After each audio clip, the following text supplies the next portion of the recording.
Hello, you're listening to Count Richard von Coudenhove Kalergi. Today is Friday, the 29th of November. Big day has arrived now, election day. And, an awful lot of work has been put in by people behind the scenes for patriots running the election there. And just to note that there was an article in Grip last night, in my opinion, which was actually inaccurate. And that was, in my opinion, people should only vote for the people that they want to, because as a result of the transfer type system, you have a situation where people like Simon Harris, the current Taoiseach, got in on the 15 count. You had Leo Varadkar, I think, got in on the 7th, and was it Micheál Martin got in on the 6th. Stephen Donnelly, I think, was 15 as well. And believe it or not, the only one who got in on the first count was actually Eamon Ryan. So best of luck to all those, and be good to see the back of all those unsightly posters which are on the cable ties that are left onto the street afterwards. But I'm just coming along Butterfield Avenue here now, an area that'd be familiar with my youth, and the big mast there is what's on the top of the Garda station there. And just coming into Rathfarnham village, Revels is a nice pub there if anybody's around this way. And the Oundore River runs just underneath this little bridge here. Many time I came home wet from falling into that, and it was worth the smack. But also, kind of on an international point of view now, what's going on regarding the Ukraine and the use of these missiles that Russia now has, in my opinion, is a complete game changer. These things are coming in at speeds that are undetectable and not stoppable. And I can't believe the irresponsible nature of a government, the Democrats handing over control to the Republicans, who said that they would make the transition as smooth as possible, could do something, in my opinion, as irresponsible as they have, and that is to give permission to the Ukrainians to fly fire weapons into Russia using their systems. And these things are coming in at speeds, as I said, they're undetectable, and quite extraordinary that the damage that these things can do, that the surface temperature of which they actually enter the earth is greater than that of the sun.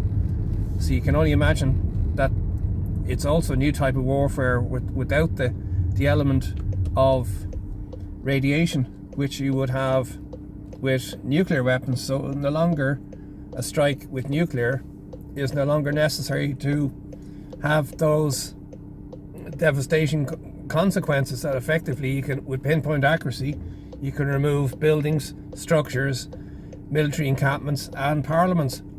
And but just the whole irresponsible nature of this is getting completely out of hand. But what I would like to do is I'd like to show an interview with Scott Ritter on Judge Napolitano, who I like, Judging Freedom. He's a retired Supreme Court judge, and he has some excellent guests, including Colonel Douglas McGregor, Ray McGovern, whose granny is Irish, and so he can't be all that bad. And his expertise dates back to the Kennedy administration up until Bush Senior. So he was 27 years in intelligence, and has actually been so concerned with what he believes is the American government actually gone rogue with the neocons, that him and other retired intelligence people have actually set up their own organization to try and get out the narrative. And so I like your man Napolitano. I think he's very balanced in his reports. And of course Jeffrey Sachs, who did a very excellent, that's Rathfarnham Church there, very nice building. There's a very interesting picture taken there as some of the Republicans marched down on the GPO, the 1916 Rising. And the only thing that's different about the photograph is the beautiful trees that have subsequently grown around it. And so this is the Wilbrook Road now, heading up towards Ballyboden. And in the middle of the fork in the road here is a structure that it's a funeral home by Fannigan's. Now, when I was growing up, this was actually a pub called the Tuning Fork, and a very nice pub it was too. And the Yellow House was built in 1829, and the Tuning Fork was at least 100 years older. And I can't believe that they got planning permission to knock this old building down. And the original structure, the walls are made out of turf and plaster. But it was a beautiful, it was not a very attractive building, but you would think that for something as its special significance, that somebody would have had a preservation order put on it. So there you go. So that's that rather ugly building there now, and what a damn shame. But also interesting this week, you know, people, subscribers know I have an interest in aviation.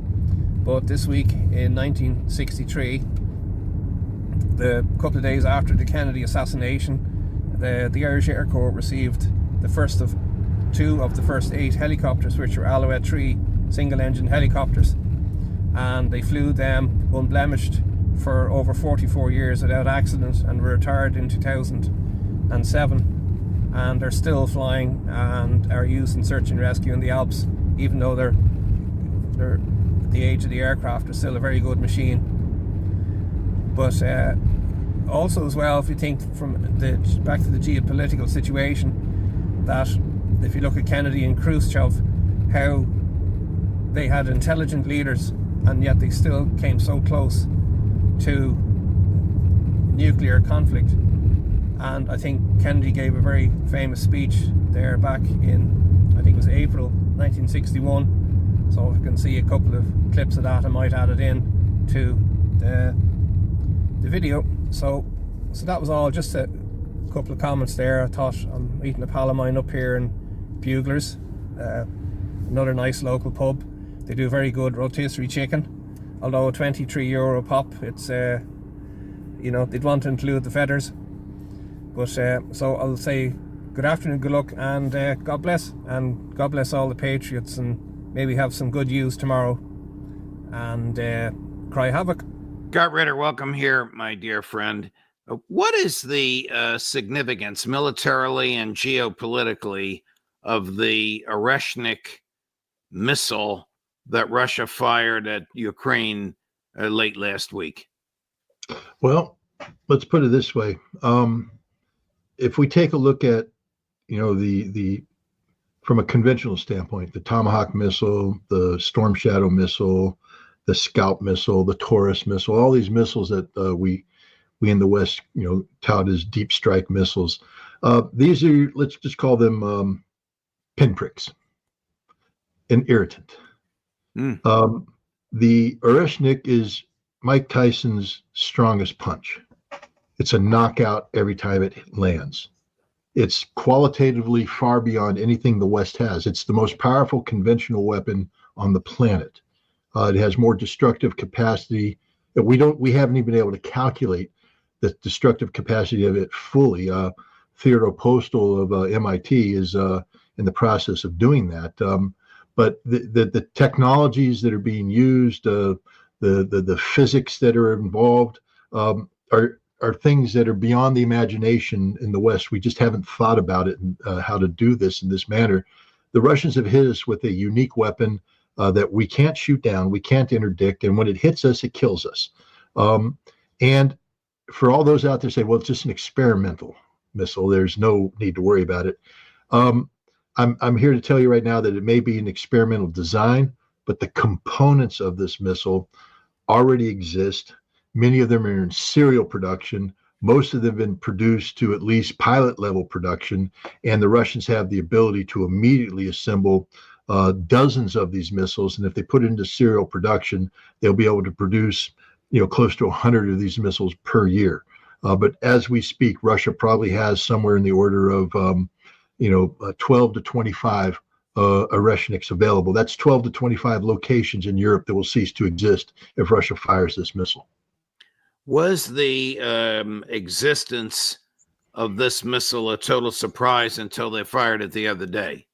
No. U.S. intelligence is actually very, very good. The problem, and we've had this conversation before, the problem isn't the collectors or the junior analysts. The problem is mid-level intelligence managers, senior intelligence leadership that have been completely politicized to appease the political decisions of their bosses, their political bosses. We are in a conflict with Russia where we cannot acknowledge the strength of Russia, because to acknowledge the true strength of Russia would automatically expose the policies we're seeking to implement regarding Russia in Ukraine to be doomed to fail. So our politicians are saying we must succeed, so give me the intelligence that shows that we can succeed. Even if it's false intelligence. 100, or even, of course, if it's false intelligence, because that's what senior intelligence management is doing right now. When I say false, they cook the books. It's not as though they're lying. For instance, Mr. President, the Russians are preparing to launch an experimental missile system that we've never seen before, and we believe this is a one of. So it's fired, and the president goes, "Damn, that was pretty that was pretty powerful." But it was just the one, right? There's no more. It's not like they have a whole bunch of them, so they're bluffing. See, that's falsified intelligence. But give you another example. Do you remember the headlines that came out shortly after this? That the Pentagon and the White House were paralyzed, and NATO were paralyzed in fear because they didn't know until the last second, until the missile hit, whether it was a nuclear weapon or not. That's just a straight out lie. We knew right from the start it wasn't a nuclear weapon. What the public's not being told is that 36 hours before this missile was launched, the Russians rolled it out on the launch site at Kapustin Yar, range number 4, I believe, one of the most heavily monitored spots, because that's where the Russians do their missile testing.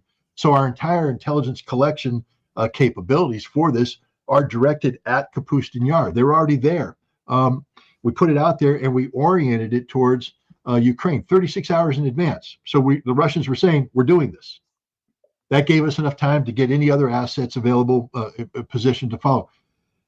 There's certain nuclear protocols that are involved. Protocols are involved when there's a nuclear weapon involved. And we know this. I'm just telling you, as somebody who used to do this for a living, there are things that you're looking for that either are happening or aren't happening. And as the Russians prepared this missile for launch, none of those protocols kicked in. So every intelligence analyst is looking at saying this is a conventional warhead because we're not getting these units, we're not getting this happening, we're not getting this security isn't there, this isn't happening, etc. We knew it was a conventional thing even beforehand. Now when it comes time to launch, the Russians called in 30 minutes in advance. We're going to fire.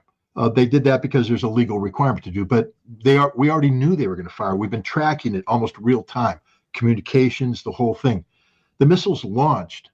And again, without getting into too many details, let's just say that we have the ability right above Kapustin Yar and on the entire line of flight to gather the most detailed intelligence about this missile imaginable, including high resolution photographs, radar imagery, the whole thing. We're tracking this thing, filming this thing. We know everything. So we know what this missile can do. We know what this missile can't do. We know everything about this missile. But that truth is inconvenient because the truth about this missile isn't what the White House wants to hear, isn't what NATO wants to hear. And so this information is being suppressed. But the reality is we know everything about this missile because the Russians made sure that we could, because it's in the Russians' interest that we understand what's happening here. It's not in Russia's interest to have us confused. It's in Russia's interest at this point in time to make sure we know damn well what's happening here. They just deployed a system that we will never be able to shoot down. And it's a system that will hit its target and will destroy its target. And there's nothing we can do to stop that. And there's not a site in Europe that's safe from this missile. This missile can take out targets that previously only could have been taken out by nuclear weapons. Before they fired it, did we know how fast it was? And did we know how destructive it was? Destructive it was. I would say that my understanding is that this missile makes use of available technologies and some unique technologies. But generally speaking, for instance, the first stage of this missile appears to be related to a ICBM, an intercontinental ballistic missile that's already in development by the Russians, and has been flight tested on several occasions in 2023 and in 2024. And the Ukrainians are giving a name to this. They call it the Kader, it means cedar, and that means they know what the missile is. And so again, as I said, when it's test fired, we know the performance characteristics of this first stage. We've been tracking it. We know how fast it could go. So we know exactly what was going to happen here. As to the warhead, that I don't know if that warhead has ever been tested in a live fire like this before. That I cannot. We do know that the warhead dispensing mechanism, which is unique, because normally you'll have a missile and you'll have what's called MIRVs, multiple independent reentry vehicles, and so the missile will fire, and then the bus will come off, and then it'll turn, and then it'll release warheads as it's going. What happened with this is that instead of having a bus with warheads attached, it has 6 miniature missiles on the top that will fire on their own in hyper velocity down, and then they'll release the munitions, which are 6 of these unique non-explosive exotic alloy systems that will superheat because of the heat. That heat in itself is a weapon, because it allows it, when it impacts, to create a crater, penetrate deep, burn, combust, the whole thing. It's just a unique weapon, and we knew that exists because the Russians have declared it in their technology. And the report is that this missile makes use of that aspect of it. So there's a lot that we knew about this missile because we monitor Russian missile testing. I don't know about the exact characteristics of the warhead. The hazel. If you look at a hazelnut tree and you take a look at the way the fruit hangs down, and then you compare that with how these submunitions came down, now you know where they get the name hazel, because it's an exact replication of what visually what the hazel tree looks like. But we knew a lot about this missile going in. We know a lot about the Russians. I think politically, though, we never thought they'd fire it. This is the first time. This is what's amazing. It's the first time a strategic system like this has ever been fired in combat. That's a psychological barrier. Nobody ever wanted to cross that barrier. This is the first time that a strategic system has been fired in combat. This is a huge event because now Russia has done it, and they're ready to do it again. I don't think the West is caught up to what exactly happened, because this is literally a game changer. And if we don't respect it, we're going to be hit harder and harder and harder. Is there any? Second, let us re-examine our attitude towards the Soviet Union. It is discouraging to think that their leaders may actually believe what their propagandists write. It is discouraging to read a recent authoritative Soviet text on military strategy and find on page after page wholly baseless and incredible claims, such as the allegation that American imperialist circles are preparing to unleash different types of war, that there is a very real threat of a preventative war being unleashed by American imperialists against the Soviet Union, and that the political aims, and I quote, of the American imperialists are to enslave economically and politically the European and other capitalist countries and to achieve world domination by means of aggressive war, unquote.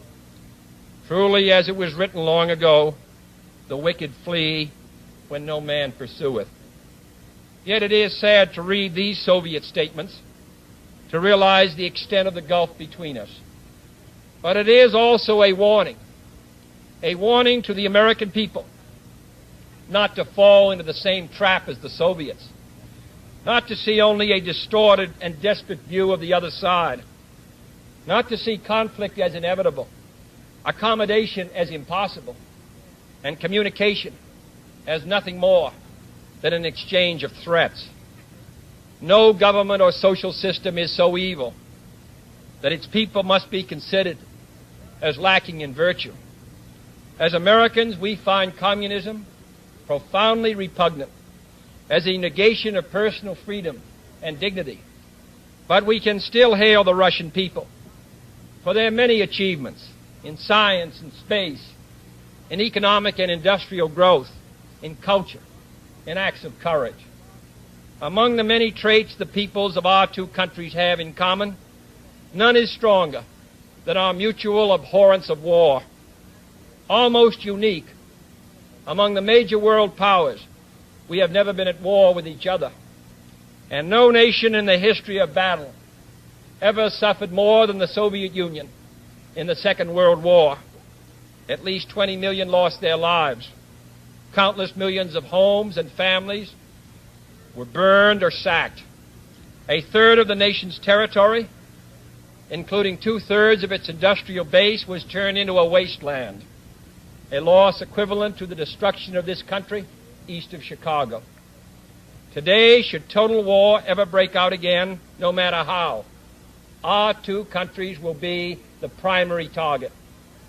It is an ironic but accurate fact that the two strongest powers are the two in the most danger of devastation. All we have built, all we have worked for, would be destroyed in the first 24 hours. And even in the Cold War, which brings burdens and dangers to so many countries, including this nation's closest allies, our two countries bear the heaviest burdens. For we are both devoting massive sums of money to weapons that could be better devoted to combat ignorance, poverty, and disease. We are both caught up in a vicious and dangerous cycle, with suspicion on one side breeding suspicion on the other, and new weapons begetting counter-weapons. In short, both the United States and its allies, and the Soviet Union and its allies, have a mutually deep interest in a just and genuine peace and in holding the arms race. Agreements to this end are in the interests of the Soviet Union as well as ours, and even the most hostile nations can be relied upon to accept and keep those treaty obligations, and only those treaty obligations, which are in their own interest. So let us not be blind to our differences, but let us also direct attention to our common interests and the means by which those differences can be resolved. And if we cannot end now our differences, at least we can help make the world safe for diversity. For in the final analysis, our most basic common link is that we all inhabit this small planet. We all breathe the same air. We all cherish our children's futures, and we are all mortal. Third, let us re-examine our attitude towards the Cold War, remembering we're not engaged in a debate, seeking to pile up debating points. We are not here distributing blame or pointing the finger of judgment. We must deal with the world as it is, and not as it might have been, had the history of the last 18 years been different. We must therefore persevere in the search for peace, in the hope that constructive changes within the communist bloc might bring within reach solutions which now seem beyond us.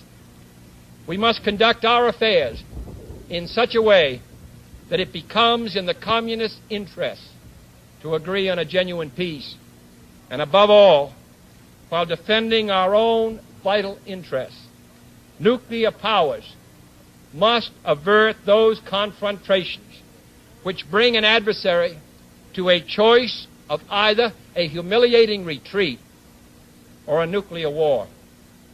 To adopt that kind of course in the nuclear age would be evidence only of the bankruptcy of our policy or of a collective death wish for the world.